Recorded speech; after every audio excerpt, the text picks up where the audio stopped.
tidak halal dimakan, tidak jelas lagi. Sebab tu dia bagi dua pula pendapat ulama berkenaan dengan pahaman Bukhari. Pendapat mazhab Bukhari sebenarnya hak mana? Ada dua. Lepas tu kita kata buat apa ya? Pendapat Bukhari ni boleh jadi dua gitu, tak pelik. Pendapat Syafi'i, pendapat Hanafi pun ada beberapa. Pendapat Imam Ahmad misalnya dalam masalah ni, Imam Ahmad kata binatang yang halal dimakan, air kencing dia, tahik dia tidak najis. Satu pendapat, itu pendapat yang masyhur. Satu lagi pendapat najis, serupa dengan Syafi'i.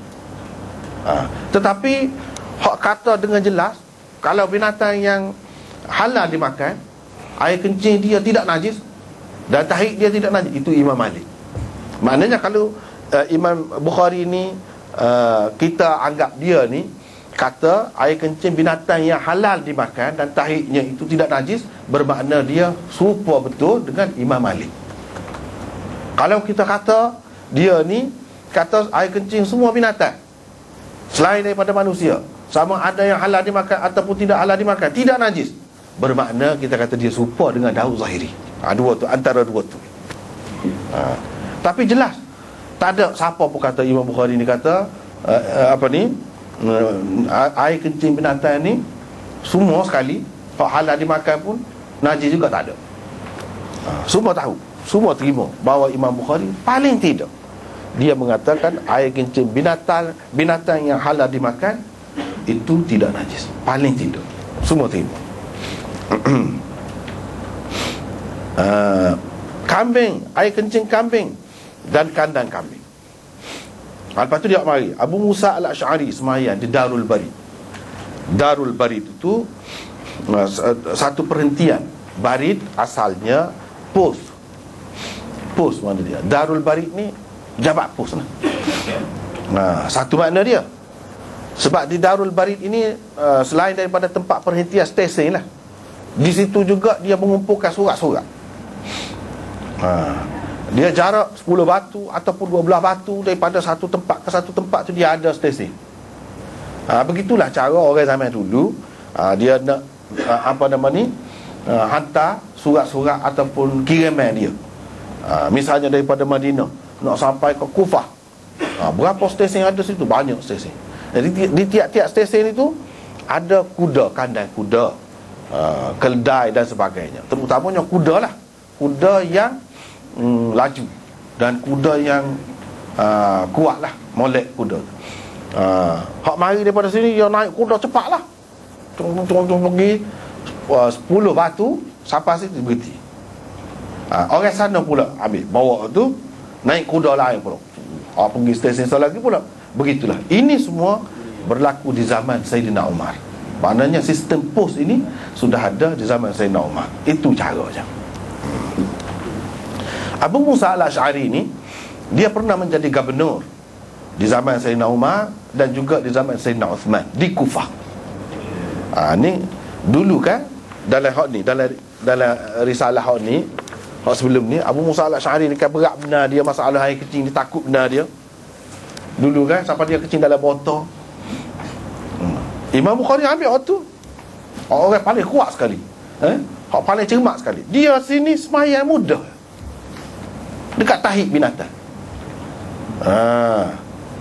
Lepas tu kita kata kalau semayang ni maknanya bukan semayang atas tahik binatang tu, dekat, tahu mana dekat? Tak jelas tu. Ni riwayat Abu Musa buat gini ni, ada banyak riwayat ni. Imam Bukhari hanya sebut dalam tajuk dia sebut gitu, tak ada sanad. Tetapi sebab itu kita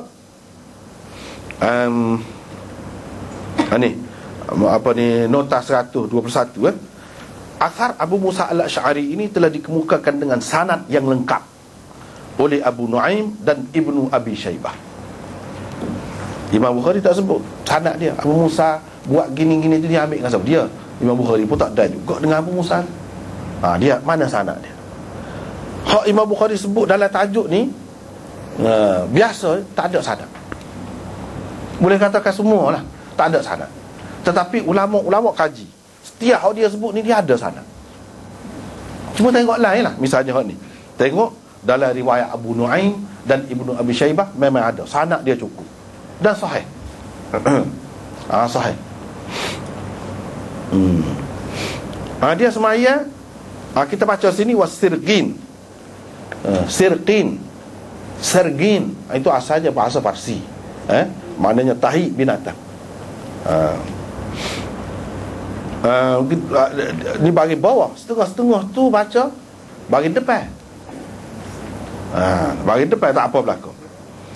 Abu Musa al-Asy'ari bersembahyang di Daril Barid, dan di tempat-tempat, kalau kita baca bagi bawah, dan dia sembahyang di Darul Barid, dan di tempat-tempat yang ada tahi binatang. Kalau kita kata ada tahi binatang, tak apa, muka dia lapik, tahu mana? Orang sampai dulu umumnya sembahyang tidak berlapik. Dia sembahyang atas tanah gitu je. Kena ada orang mari dalil suku. Nak royak andaian gitu, Imam Bukhari tak sih. Dia tak sih pakai lagu. Kamu boleh kata berlapik. Mana dalil ada sebut ke dia berlapik? Kita kata, kita fikirlah, takkanlah ada tahi duduk sembahyang atas tahi. Jadi itu makna seseorangnya mengajar orang Islam ni biar jadi pengotor. Takkanlah sembahyang atas tahi. Baju dia takkanlah tak bau busuk. Kalau kena gitu dia takkan selesa. Fikirlah, hak Nabi SAW ajarkan supaya bersih. Takkanlah dia akan sembahyang biar jadi kotor pakaian dia. Kalau kita tidak kata berlapik, kita akan kata dekat tahi. Kalau dekat tahi tak apa, kita sembahyang. Tak kena kita. Misalnya kita sujud, di tempat tangan kita ni tidak tahi. Ni bawah, sini tak kena. Kalau ada tahi manusia sekalipun, tak kena. Ni lutut kita kena. Ni kan tempat kita ni kita sujud bawah ni. Ni kaki kita. Kan sembahyang sah sembahyang. Hak ni pun boleh jadi kata tahi tu tidak kena, bukan dia berdiri atas tahi tu. Dan kena bahagian kaki dia ke tangan dia ada. Dia jelas tak ada situ. Kalau ada pun kita kata bawah dada dia tu kita sah sembahyang. Lepas tu apa yang buat lagu tu kan? Dia nak ajar orang. Nak ajar orang. Tu dia. Sahabat-sahabat ni kadang-kadang dia nak ajar orang. Dia nak rayak hak dulu, hak dia yang cermat sangat, sibuk benar sampai kencing dalam botol tu. Itu air kencing manusia. Ni kalau air kencing binatang ni yang boleh dimakan, ataupun tahi dia lagu lain hukumnya. Maknanya boleh. Aku yang cermat sangat di sana, di sini oleh kerana hukum dia berbeza, tak perlulah cermat gitu. Tak perlulah sampai kita jadi susah. Aku nak pergi tempat lain, situ pun boleh dah. Nak semayang bagi orang Islam ni tidak semesti sahnya apabila dikerjakan dalam masjid misalnya. Mana-mana pun, padang mana pun boleh. Dia nak ajar orang gitu. Seperti Jabir bin Abdullah, dia semayang tak pakai baju, tak pakai piuk, tak pakai gap satu, pakai kain. Pakai kain. Lepas tu ada orang kata apa yang buat lagu dalam Bukhari ni sendiri ada. Kita akan jumpa apa yang buat lagu tu. Nak tunjuk, nak ajar kau bodoh sepemu ni lah kata dia. Dia sebut padahalnya ada berlaku duk saku. Dia tak pakai. Dia buat gitu, dia nak ajar orang. Makna tidak bukan tak sah. Jangan-jangan sekali kalau kita buat hak kurang molek sikit pun, nak suruh orang ni tahu, tak apa. Supaya juga di sini dia buat gitu. Ataupun kita kata tahi itu tahi kering, dia sudah campur dengan pasir, dengan gapo. Bukan dia pergi duduk sembahyang atas tempat basah tu, waktu tak pernah sabun. Imam Bukhari kata iyalah.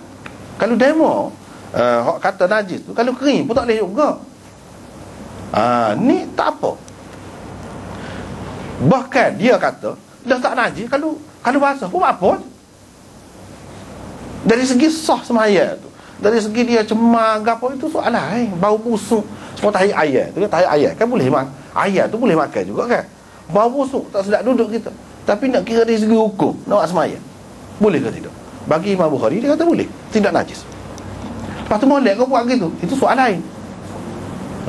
Terutamanya bagi masyarakat yang banyak sangat kehidupan dia tu duduk dalam binatang gitu. Zaman dulu kenderaan binatang, dalam rumah binatang, semua ada binatang. Jadi susah. Yang hukum jadi boleh ni pasal apa? Pasal umum balwa. Dulu kita bicara pasal umum balwa. Benda ni sukar dielak.